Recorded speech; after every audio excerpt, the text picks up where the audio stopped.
মানে এখন সচিবালয়েও দেখলাম আন্দোলন হচ্ছে, বিক্ষোভ হচ্ছে, এনবিআর সংস্কারও বাধা দেওয়া হচ্ছে।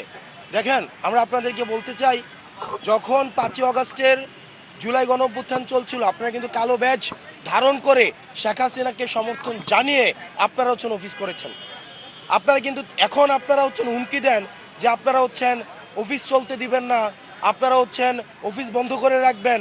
5ই আগস্ট কিন্তু আপনাদের এই হিম্মতটা ছিল না যে শেখ হাসিনার চোখে আঙ্গুল দিয়ে শেখ হাসিনার ক্ষমতাকে প্রশ্নবিদ্ধ করে আপনারা কিন্তু তখন কেউ পদত্যাগ করেননি। আপনাদের একজন কর্মকর্তা কর্মচারী বাংলাদেশের স্বাধীনতা পরবর্তী সময়ে আমাদের যদি অসহায় দুর্ভোগের রেজিমেন্ট হিসেবে পরিচিত হয়, সেটা হচ্ছে সচিবালয়, এবং দুর্নীতির আতুরঘর হিসেবে পরিচিত হয়, সেটা হচ্ছে এনবিআর। সেজন্য আপনারা আমার বক্তব্যকে যেভাবে ইচ্ছে সেভাবে ইন্টারপ্রেট করতে পারেন। আমরা জনগণের হয়ে, জনগণের মধ্য থেকে আমরা কথা বলি।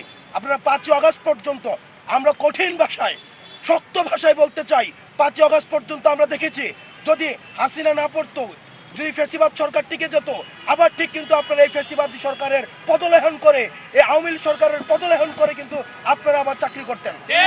সুতরাং আপনারা যদি এই 5ই আগস্ট পরবর্তী বাংলাদেশে আপনারা জনগণের মুখোমুখি দাঁড়িয়ে আপনারা যদি এই সরকারকে আপনারা হুমকি দেন, ধামকি দেন যে এই সরকার সংস্কার কার্যক্রম যদি করে থাকে, তাহলে সেটিকে আপনারা বাধা দিবেন। আপনারা মনে রাখবেন, এই জনগণ আপনাদের বিকল্প খুঁজে নেবে। আমাদের জীবন থাকতে আমরা স্পষ্ট ভাষায় বলতে চাই, হাসনাত আব্দুল্লাহ বেঁচে থাকতে, বাংলাদেশে লক্ষ লক্ষ হাসনাত আব্দুল্লাহ রয়েছে, বেঁচে থাকতে এই সংস্কার কার্যক্রমের যদি বাধা বিশেষ করে সচিবালয় থেকে আসে, সেটা কঠোর হস্তে সেটাকে জনগণকে সাথে নিয়ে সেটাকে প্রতিরোধ করা হবে।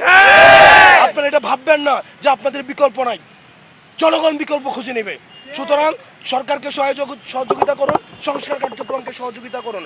শুধু দরজা বড় করলেই হবে? ফ্রিজ পেতে ক্যাপটা তো খুলতে হবে। কোকা কোলার এত বড় অফার, ক্যাপ খুলো, কোড দাও আর উত্তর দিয়ে জিতে নাও ফ্রিজ, টিভি, ফোন আর প্রতি বোতলে নিশ্চিত ক্যাশব্যাক।